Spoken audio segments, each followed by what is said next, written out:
मित्रों, नमः संस्कृताय। संस्कृत विशेषज्ञ यूट्यूब चैनल पर आपका हार्दिक स्वागत है।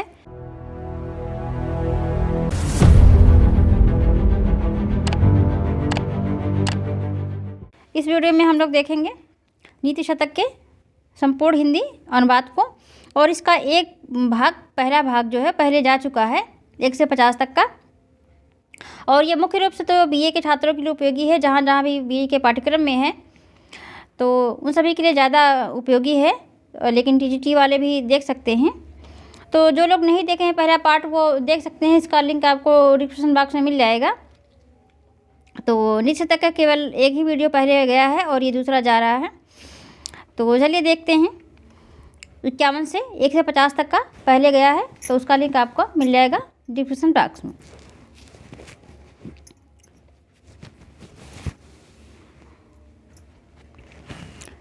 तो आगे 51 देखते हैं।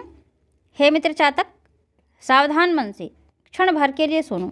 आकाश में बहुत बादल हैं, किंतु सब ऐसे उदार नहीं। कुछ वर्षा से पृथ्वी को गीली कर देते हैं और कुछ व्यर्थ गरजते हैं। अतः जिस जिसको देखते हो उसके आगे दीन वचन मत बोलो। अगला है 52वां। निर्दयता, अकारण झगड़ना, दूसरे के धन की और पराई स्त्री को पाने की इच्छा करना, और सज्जनों एवं बंधुओं के प्रति असहनशीलता, यह सब दुर्जनों को स्वभाव से ही प्राप्त होते हैं। आगे है श्लोक संख्या 53।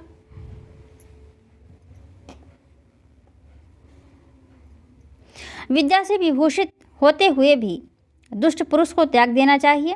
क्या मणि से विभूषित यह सर्प भयंकर नहीं होता? अगला है श्लोक संख्या 54। लज्जाशील पुरुष में जड़ता, व्रतों से पवित्र पुरुष में दंभ, शुद्धांतःकरण में कपट, वीर में निर्दयता, मुनि में बुद्धिहीनता, प्रिय बोलने में दीनता, तेजस्वी में अभिमान, वक्ता में वाचालता, और स्थिर चित्त पुरुष में सामर्थ्य का भाव मानते हैं। तो इस स्थिति में गुणवानों का वह कौन सा गुण है जिसे दुर्जनों ने कलंकित ना किया हो? अर्थात सभी गुण में जो दुर्जन होते हैं वो कुछ न कुछ कमियां निकाल ही देते हैं। अगला है श्लोक संख्या 55।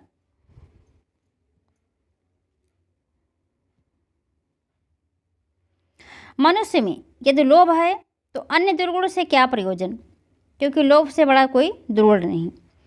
यदि चुगलखोरी है तो अन्य पापों से क्या प्रयोजन। यदि सत्य है तो तपस्या से क्या प्रयोजन। यदि मन पवित्र है तो तीर्थ से क्या प्रयोजन। यदि सज्जनता है तो गुणों से क्या प्रयोजन।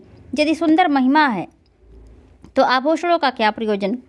यदि अच्छी विद्या है तो धन से क्या प्रयोजन। यदि आप कीर्ति है तो मृत्यु से क्या प्रयोजन। अगला है श्लोक संख्या 56। दिन में निस्तेज चंद्रमा, नष्ट यौवन वाली रमणी, कमलहीन सरोवर, सुंदर आकृति वाले पुरुष का, विद्या शून्य मुख, धन में लगा हुआ राजा, सदा दुर्दशाग्रस्त सज्जन, और राजा के आंगन में पहुंचा हुआ दुष्ट पुरुष, ये 7 कंटक के समान मेरे मन में चुभते रहते हैं। अगला है 57, श्लोक संख्या 57। प्रचंड क्रोध वाले राजाओं का कोई भी आत्मीय नहीं होता, क्योंकि वह सबके लिए वैसे ही संतापकारी होता है जैसे अग्नि छू जाने पर हवन करने वाले होता को भी जला देती है। अगला, चुप रहने से गूंगा, पर बोलने में प्रवीण होने पर वाचाल या बकवादी, समीप रहने पर ढीठ, दूर रहने पर अप्रौढ़ यानी कम बुद्धि वाला, सहनशील होने पर डरपोक, यदि सहन नहीं करता है तो प्रायः अकुलीन, असभ्य कहलाता है। इस प्रकार सेवा धर्म अत्यंत कठिन है, योगियों के लिए भी अगम्य है। तो सेवक के बारे में ये विशेषता है कि सेवक चुप रहने से गूंगा, बोलने में प्रवीण हो तो वाचाल या बकवादी, समीप रहता हो तो ढीठ, दूर रहता हो तो प्रौढ़, सहनशील होने पर डरपोक, सहन नहीं करता है तो अकुलीन और असभ्य कहलाता है। इस प्रकार सेवा धर्म अत्यंत कठिन है और योगियों के लिए भी अगम्य है। अगला है श्लोक संख्या 59। समस्त दुष्टों को प्रकाशित करने वाली, अर्थात सभी दुष्टों में अग्रणी उच्च श्रृंखल अपने पहले किए गए नीच कर्मों को क्रमशः विस्तृत रूप में करने की प्रवृत्ति वाले, दैव योग से ऐश्वर्य प्राप्त कर लेने वाले और गुणों में द्वेष करने वाले इस नीच पुरुष के संपर्क में आए हुए कौन से लोग सुख पाते हैं, अर्थात कोई भी सुख नहीं पाते।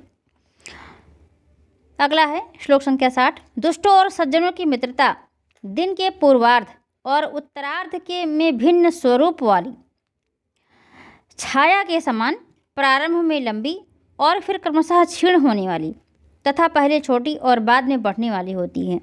अर्थात जो सज्जनों की मित्रता है, पहले दुष्टों की मित्रता को देखिए।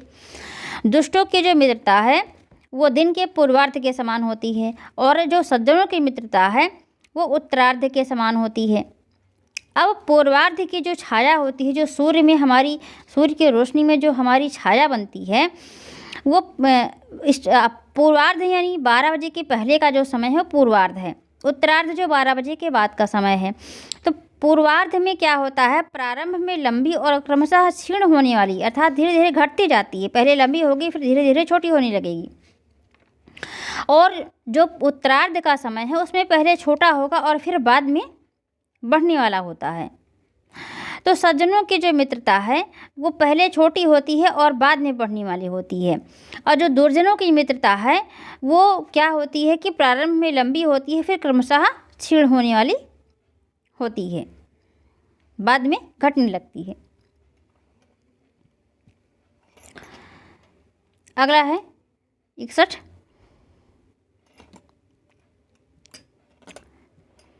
घास, जल और संतोष से जीविका चलाने वाली मृग, मछली और सज्जन के क्रमशः बहेलिया, मछुआरा और चुगलखोर ये बिना कारण के शत्रु होते हैं।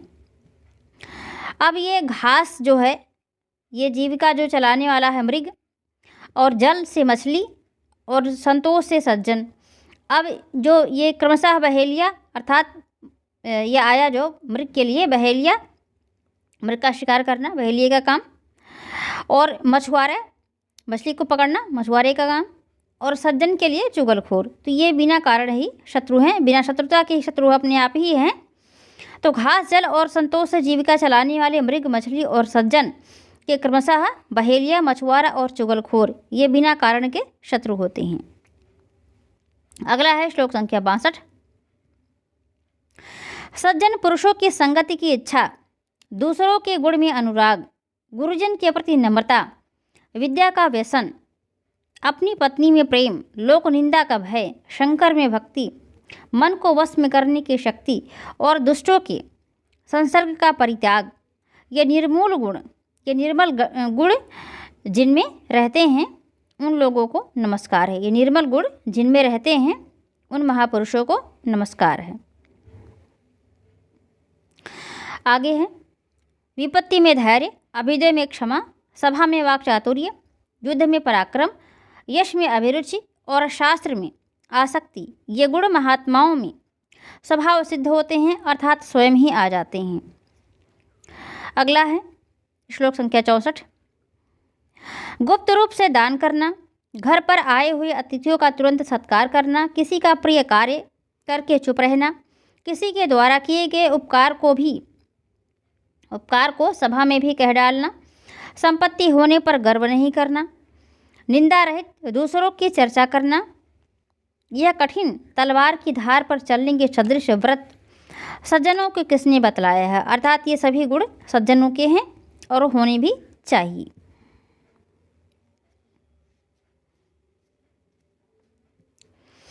अगला है श्लोक संख्या 65। हाथ में प्रशंसनीय दान, सिर पर गुरुजनों के चरणों में अनुराग, मुख में सत्यवाणी, भुजाओं में विजयशील अतुलित पराक्रम, हृदय में निर्मल भाव, कानों में शास्त्र ज्ञान, ये बिना संपत्ति की भी स्वभाव से बड़े लोगों के आभूषण हैं। अगला श्लोक संख्या 66।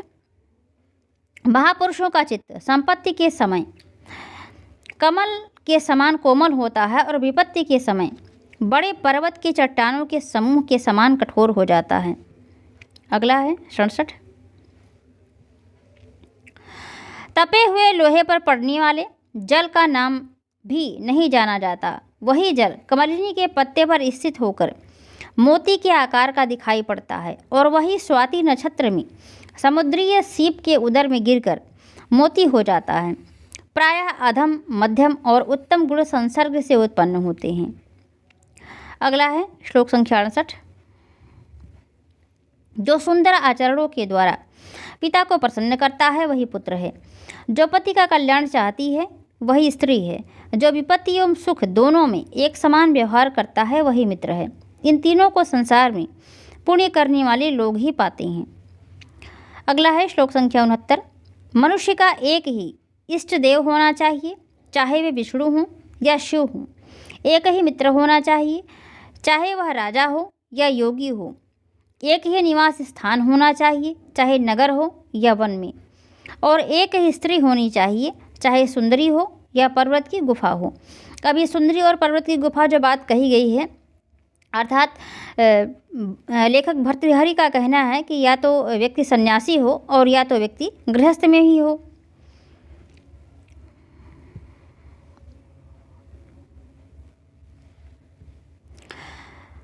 अगला है श्लोक संख्या 70।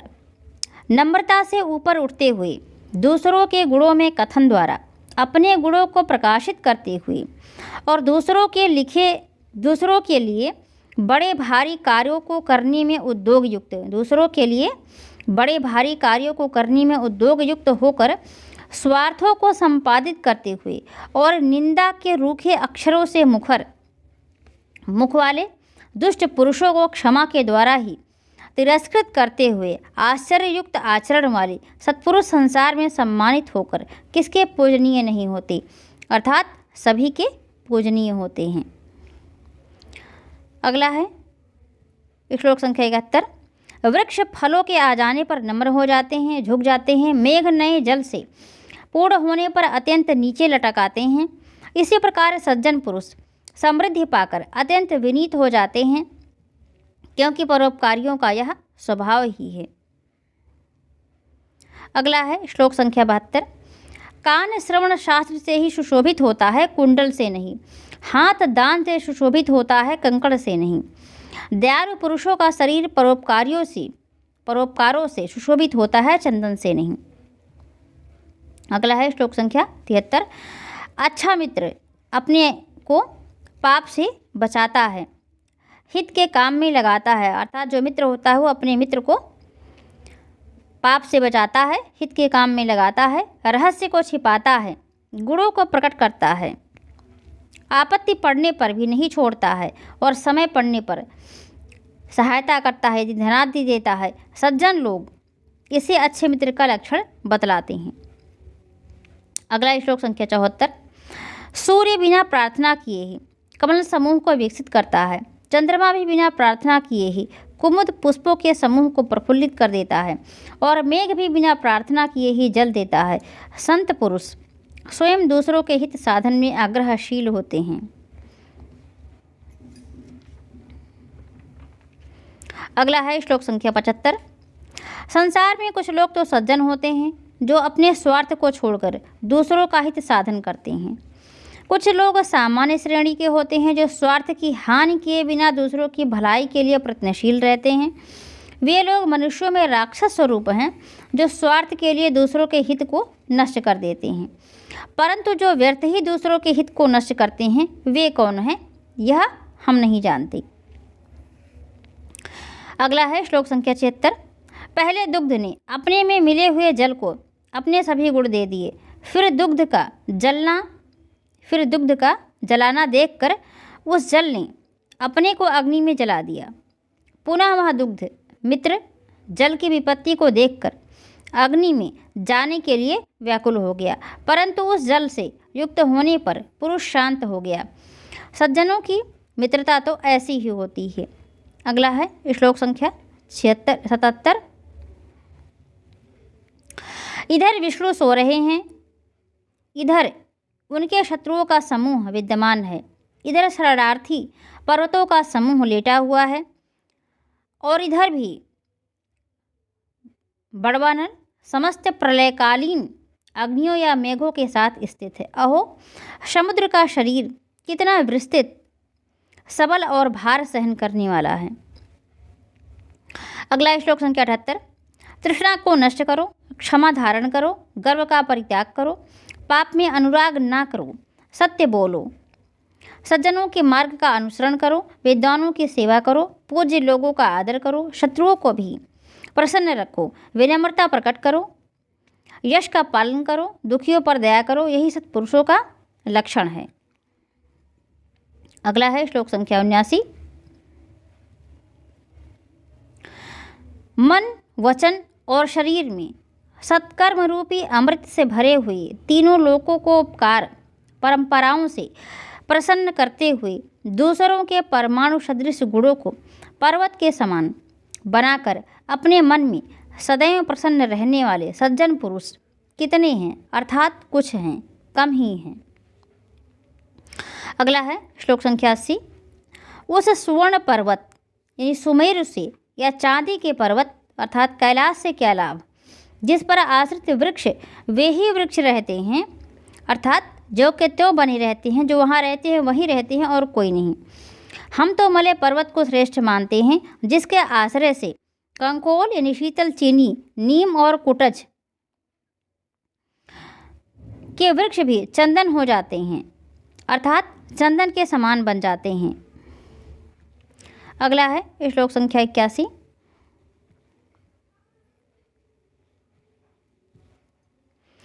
देवता लोग बहुमूल्य रत्नों से संतुष्ट नहीं हुए, भयंकर विष से भी भय को प्राप्त नहीं हुए और अमृत के बिना अपने कार्य से विरत नहीं हुए, अपने निश्चित उद्देश्य से पीछे नहीं हटते। अगला है श्लोक संख्या 82। कार्य की सिद्धि चाहने वाला मनस्वी पुरुष कहीं पृथ्वी पर सोता है तो कहीं पलंग पर सो लेता है, कहीं शाक खाता है तो कहीं सुस्वादु धान के भात में रुचि लेता है, कहीं गुदड़ी पहनता है तो कहीं उत्तम वस्त्र भी धारण कर लेता है। इस प्रकार वह न सुख और न दुख की चिंता करता है, वह न दुख और न सुख की चिंता करता है। अगला है श्लोक संख्या 83। ऐश्वर्य का आभूषण सज्जनता है, पराक्रम का आभूषण वाणी का संयम है, ज्ञान का आभूषण शक्ति है, शास्त्र पढ़ने का विनम्रता है, धन का सत्पात्र में दान है, तपस्या का अक्रोध है, प्रभुता का आभूषण क्षमा है और धर्म का आभूषण निश्चलता है। परंतु समस्त गुणों का कारण यह शील सभी का श्रेष्ठ आभूषण है।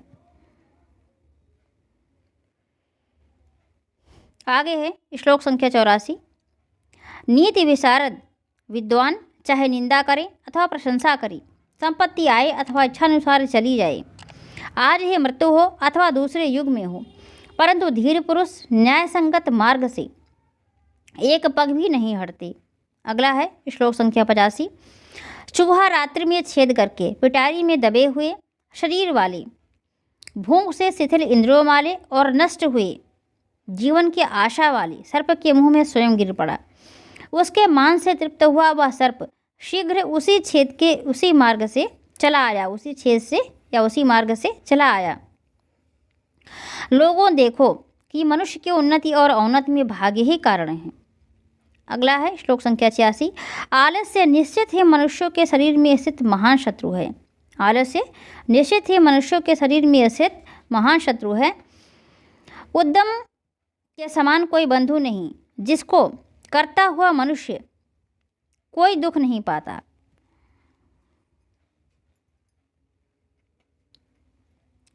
अगला है श्लोक संख्या 87।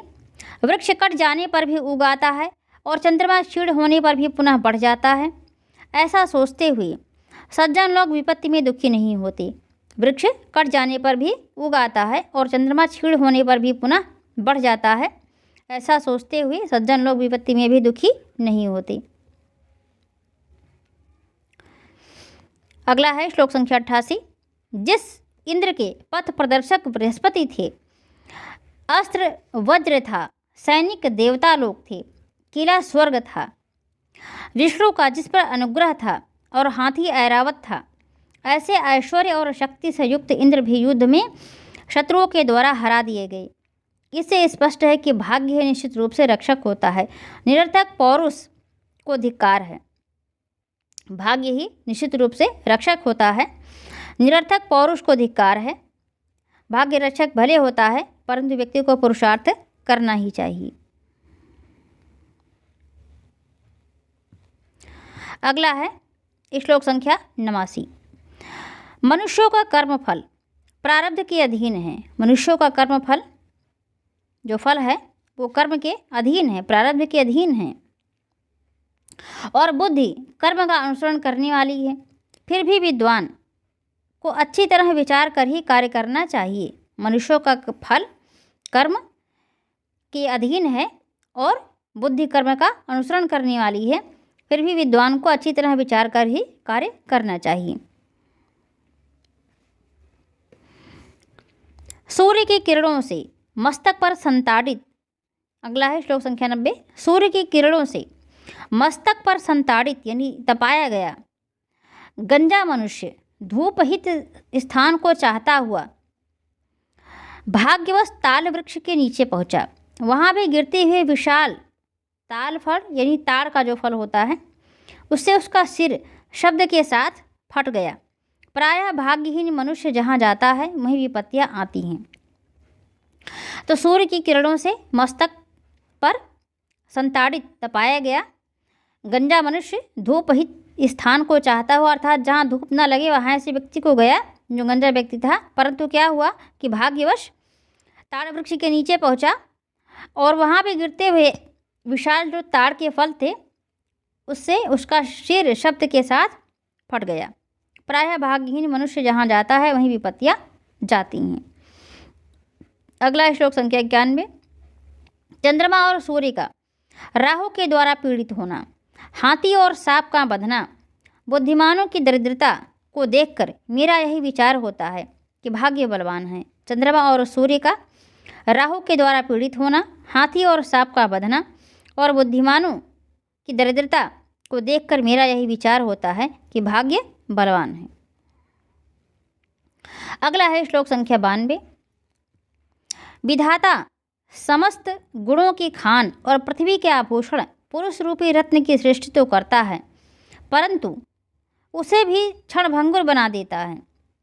हाय विधाता की मूर्खता कष्टदायक है। विधाता समस्त गुणों की खान और पृथ्वी के आभूषण पुरुष रूपी रत्न की सृष्टि तो करता है, परंतु उसे भी क्षणभंगुर बना देता है। हाय विधाता की मूर्खता कष्टदायक है। आगे है श्लोक संख्या 93। यदि करील के वृक्ष में पत्ता नहीं आता, यदि करील के वृक्ष में पत्ता नहीं आता तो वसंत का क्या दोष। यदि उल्लू दिन में भी नहीं देख पाता तो सूर्य का क्या दोष। यदि पपीहे के मुंह में धाराएं नहीं गिरती तो मेघ का क्या दोष। पपीहे के मुंह में धाराएं नहीं गिरती तो मेघ का क्या दोष। चातक पपीहा। विधाता ने पहले ही जो ललाट में लिख दिया है उसे मिटाने में कौन समर्थ है। विधाता ने पहले ही जो ललाट में मस्तक पर जो लिख दिया है, अर्थात कोई भी समर्थ नहीं। अगला है श्लोक संख्या 94। हम देवताओं को नमस्कार करते हैं, परंतु वे भी निश्चित रूप से दुष्ट विधाता के वश में हैं। हम देवताओं को नमस्कार करते हैं, परंतु वे भी निश्चित रूप से दुष्ट विधाता के वश में हैं। अतएव विधाता वंदनीय है, परंतु वह भी निश्चित कर्म के अनुसार फल वाला है। परंतु वह भी निश्चित कर्म के अनुसार फल वाला है, अर्थात जो हम करेंगे वही वो दे पाएंगे। तो यदि फल कर्म के अधीन है, यदि फल कर्म के अधीन है तो देवताओं से क्या लाभ और विधाता से भी क्या प्रयोजन। इसलिए उन कर्मों को नमस्कार है जिन पर विधाता का भी वश नहीं चलता।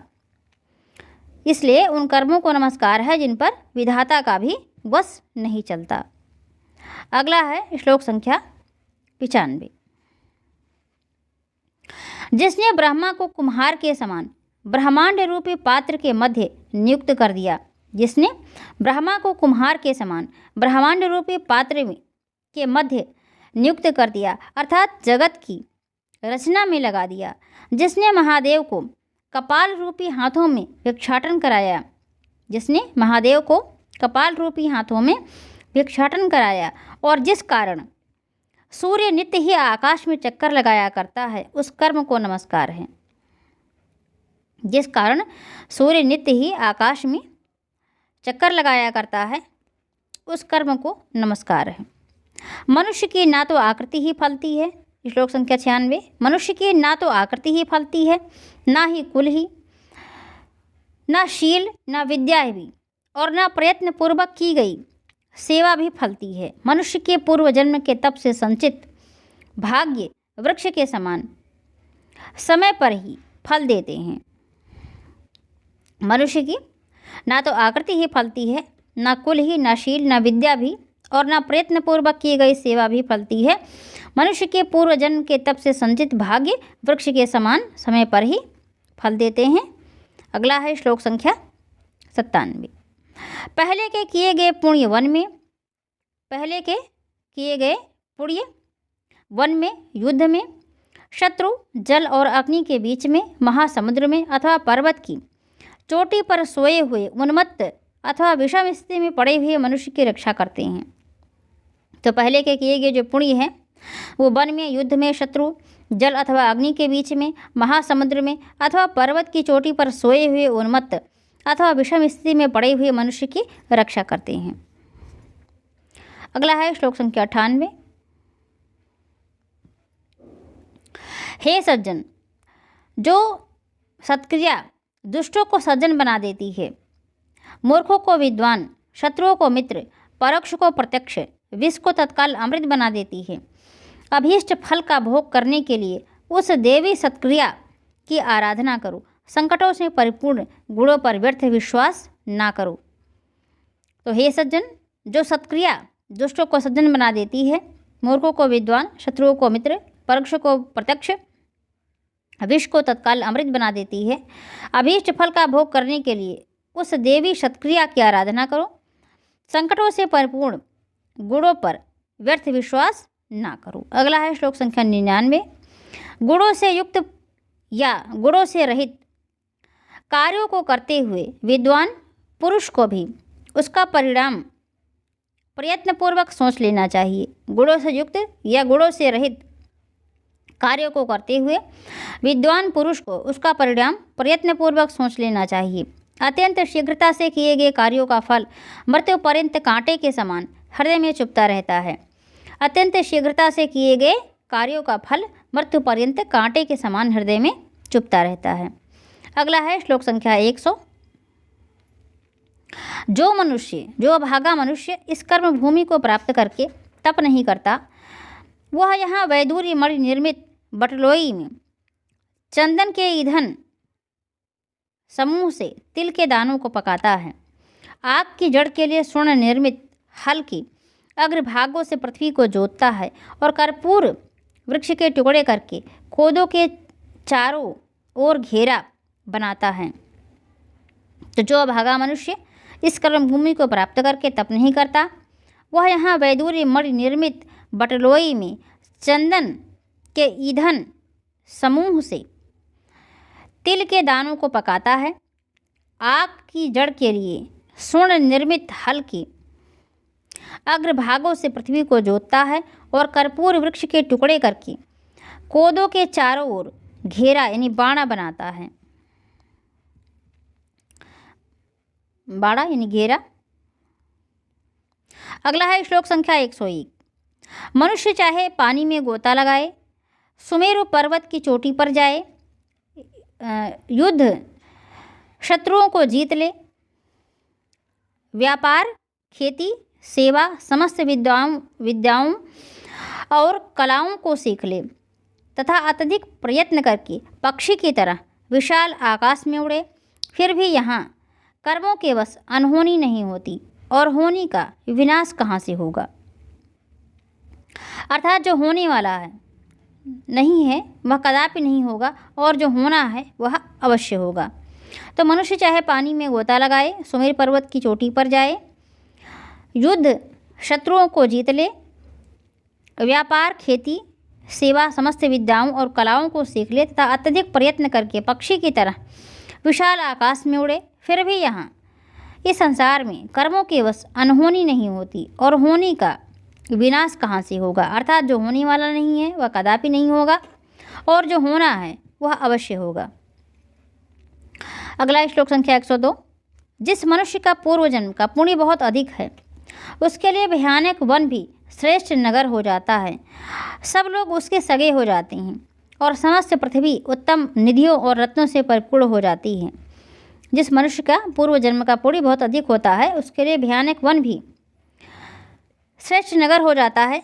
सब लोग उसके सगे हो जाते हैं और समस्त पृथ्वी उत्तम निधियों और रत्नों से परिपूर्ण हो जाती है। अगला है श्लोक संख्या 103। लाभ क्या है? गुणी पुरुषों की संगति। लाभ क्या है? गुणी पुरुषों की संगति। दुख क्या है? मूर्खों की संगति। दुख क्या है? मूर्खों की संगति। हानि क्या है? समय की बर्बादी। हानि क्या है? समय की बर्बादी।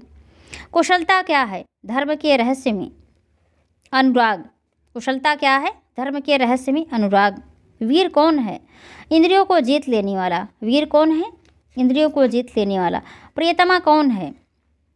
अनुकूल आचरण करने वाली। प्रियतमा कौन है? अनुकूल आचरण करने वाली। धन क्या है? विद्या। धन क्या है? विद्या। सुख क्या है? परदेश में न जाना। सुख क्या है?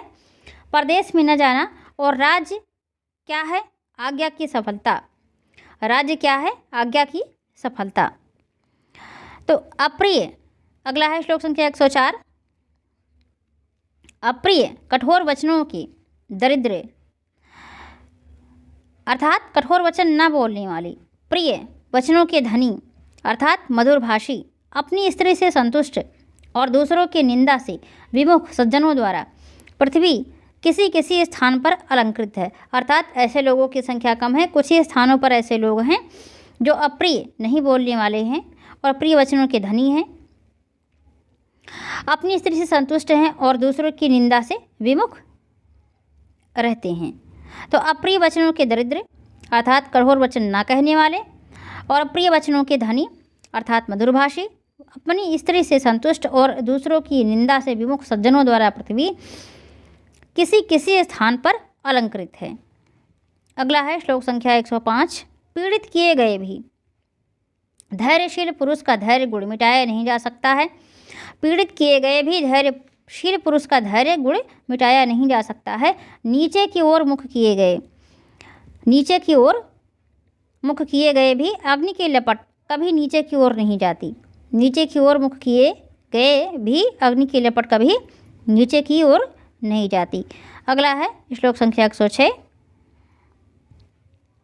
जिनके चित्त को सुंदरियों के कटाक्ष रूपी बाण नहीं बेचते हैं, जिनके चित्त को सुंदरियों के कटाक्ष रूपी बाण नहीं बेचते हैं, क्रोध रूपी अग्नि का ताप नहीं जलाता है, क्रोध रूपी अग्नि का ताप नहीं जलाता है, और अनेक विषय लोभ रूपी पासों से नहीं खींच पाते हैं, अनेक विषय लोभ रूपी पासों से नहीं खींच पाते हैं, वह धीर पुरुष इस समस्त त्रिभुवन को जीत लेता है। ऐसा धीर पुरुष इस समस्त त्रिभुवन को जीत लेता है। अगला है श्लोक संख्या 107। विस्तृत और प्रदीप्त प्रकाश वाले सूर्य के समान एक भी वीर पुरुष निश्चित रूप से पृथ्वी तल को चरणों यानी सूर्य के पक्ष में किरणों से आक्रांत कर लेता है।